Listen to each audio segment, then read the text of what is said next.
Stephen Crane, Ters Dönmüş Yüz.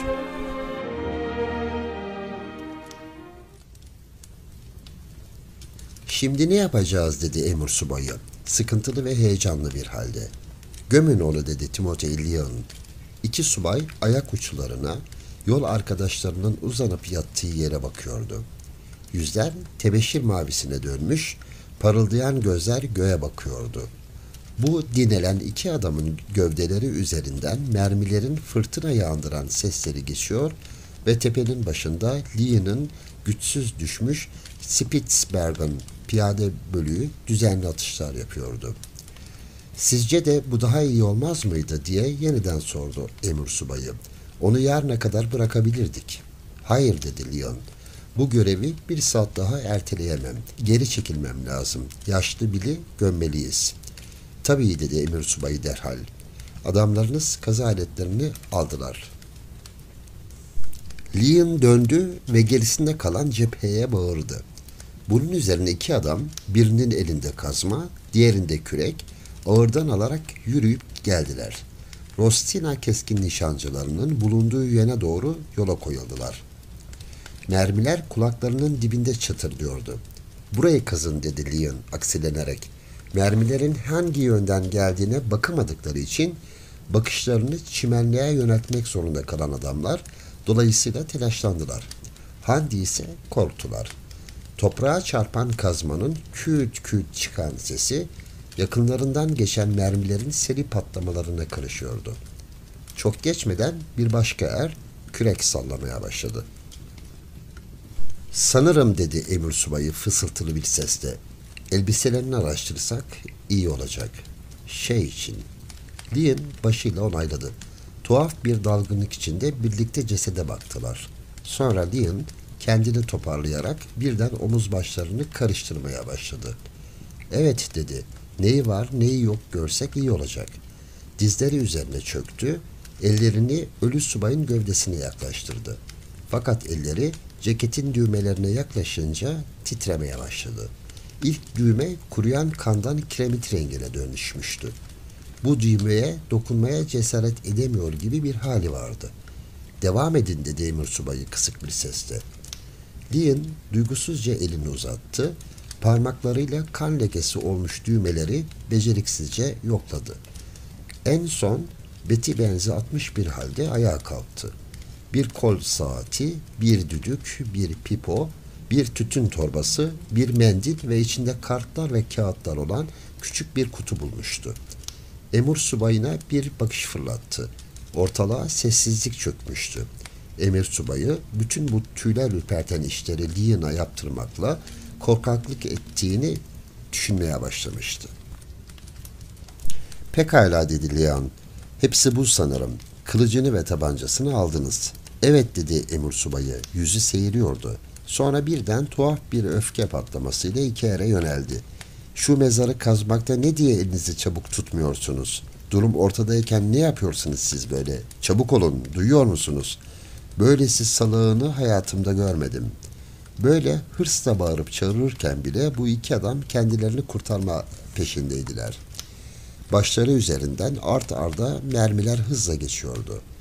Mezar bitirildi, bir sanat şaheseri değildi. Bayağı küçük, sığ bir şeydi. Leon ve emir subayı tuhaf bir sessizlik içinde kurdukları göz temasıyla birbirlerine bakıyorlardı.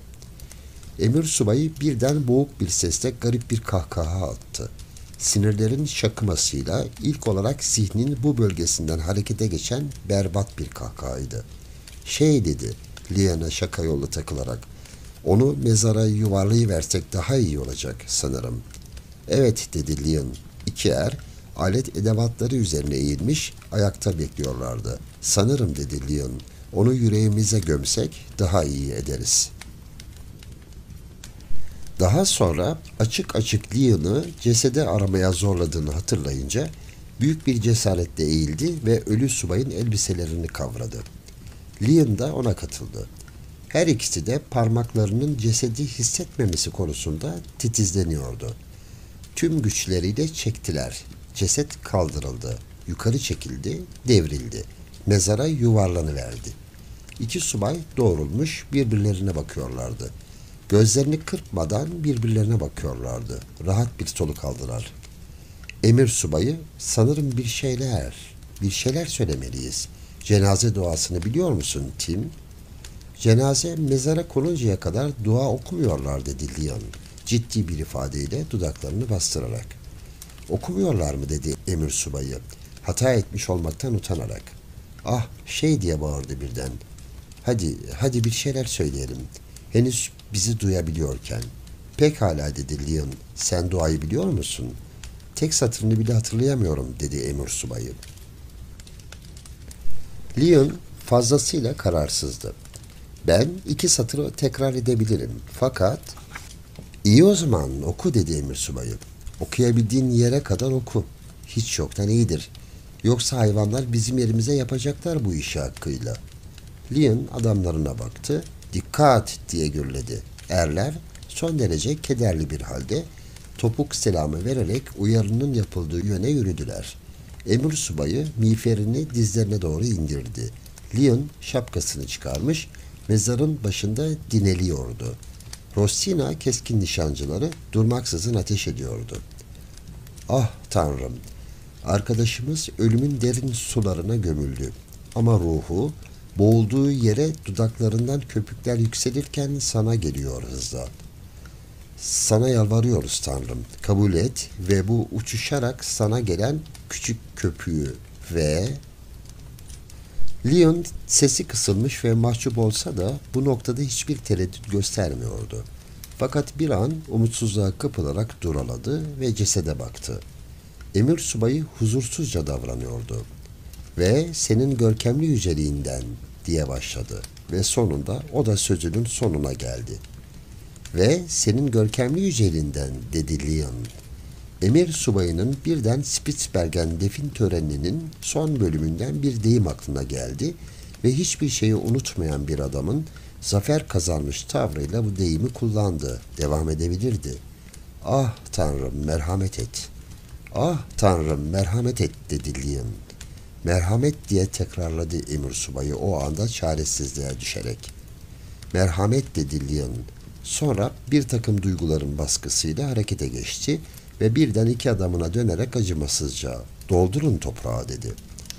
Rossina keskin nişancılarının atışları tam isabet ve kesintisizdi. Kederli erlerden biri elinde küreğiyle ortaya çıktı. Önce toprak aldığı küreği havaya kaldırdı ve bir an neden olduğu anlaşılamayan bir tereddütle geldi, mezarın içinden tebeşir mavisi gözleriyle sert bakışlar fırlatan cesedin tam üstünde dura kaldı. Timothy Leon gözünün önünden tonlarca yük bir çırpıda kalkmış gibi bir duyguya kapıldı.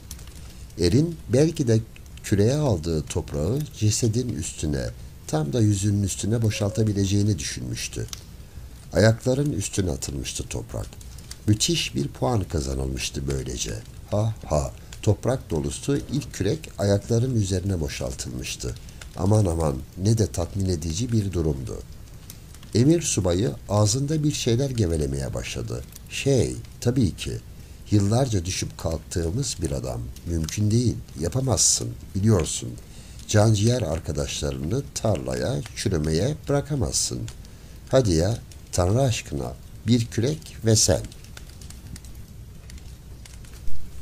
Elinde kürek olan adam birden sessizliğe gömülmüş, sağ eliyle sol kolunu kavramış bir halde gelecek emirler için subayına bakıyordu. Leon yerden küreği aldı. Geç arkaya dedi yaralı adama. Bu arada diğer ere de laf yetiştiriyordu. Sen de gir sipere, ben işi bitiririm. Yaralı adam mermilerin ne yönden geldiğini umursamadan bayırın tepesine ulaşmak için çırpınıp duruyordu hala. Diğer adamsa dengeli adım atmaya çalıştığı adımlarıyla onu takip ediyordu. Ancak aralarında tek bir fark vardı. O endişeyle dönüp ardına tam 3 kez bakmıştı. İşte çoğun. Hedefini vurmakla hedefi ıskalamanın tek yolu bu. Timothy Leon küreği doldurdu. Bir an tereddüt etti ve sonra bir şeyden tiksinmiş gibi suratını buruşturarak toprağı mezara attı. Toprak mezara düşünce plof diye bir ses duyuldu. Leon, yorgun işçi, Birden durdu ve alnının terini sildi.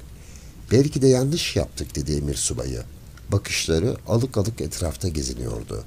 Tam da bu sıra gömmeseydik daha iyi ederdik. Tabii yarına bıraksaydık cesedi. Allah'ın cezası dedi Leon. Kapa şu çeneni. Kıdemli subay o değildi. Küreği tekrar doldurdu, toprağı fırlatırcasına attı. Her seferinde toprak bu sesi çıkarıyordu. Plof.